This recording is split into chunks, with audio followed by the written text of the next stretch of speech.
Ramana Maharshi's words are deep and direct. My comments are intended to bring his deep words into your experience. Use YouTube's closed captions to read along. And I am reviewing and commenting on the book Talks with Ramana Maharshi.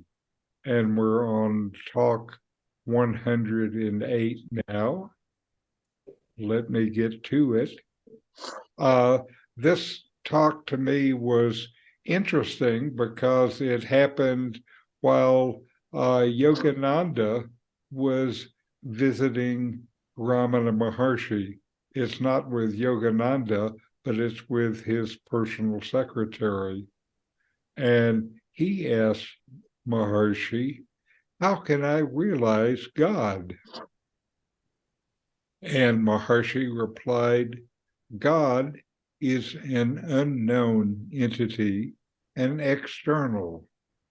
However, the self is always within you. It is intimate, yet often overlooked in favor of the external."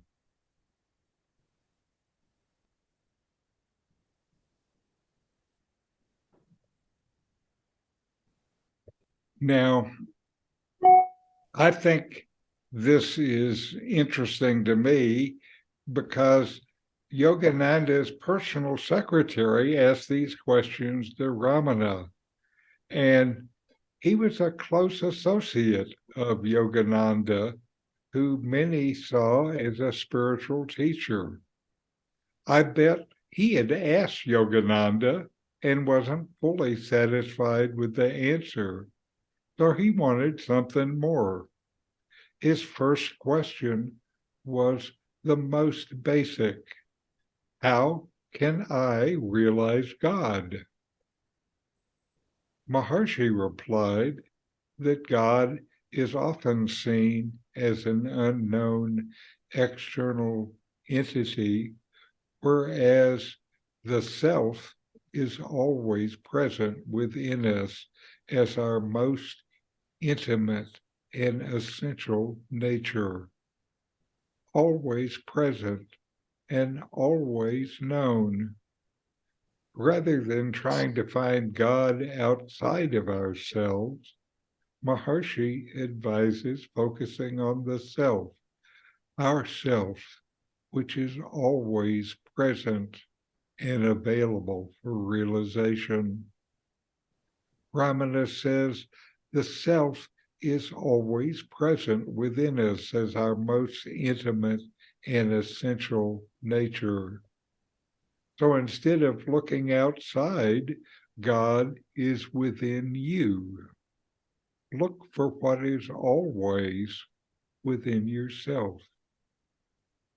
Maharshi teaches that realizing the self is the same as realizing God. The true self is not separate from the divine. They are one, not two. They are the same.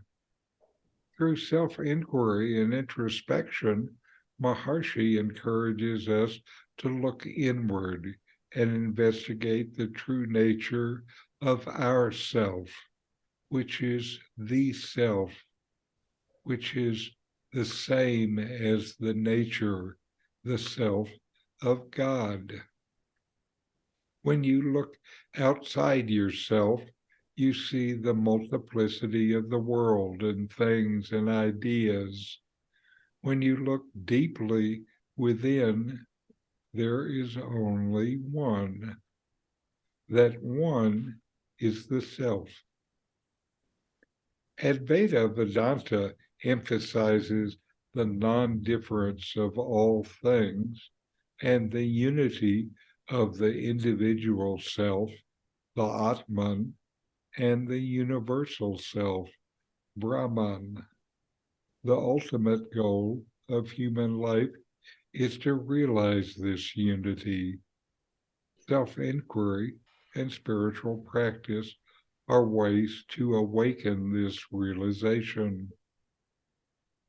Ramana Maharshi teaches that the true nature of the self is pure consciousness. He says the self is always present within us, but obscured by our thoughts, emotions, and attachments to the external world. To realize the self, Maharshi recommends the practice of self-inquiry, where you quietly ask yourself the question, who am I? And investigate the nature of your ideas and feelings of your identity and discover the true source of your sense of existence. Through this process of investigation, you gain self-awareness and self-knowledge. You gradually overcome the illusions of the ego and come to a direct experience of the true nature of the self, yourself, the only self that is. You know the self by being the self. Maharshi emphasizes the importance of turning inward and focusing on the self rather than seeking external sources of spiritual fulfillment. He tells us that the ultimate goal of human life is to realize the unity of the self and the divine, and that this realization can be attained through self-inquiry, coming to know yourself. These videos help bring Ramana Maharshi's teachings into your direct experience. Subscribe now to help you deepen your understanding and practice to know the self. Just click the subscribe button.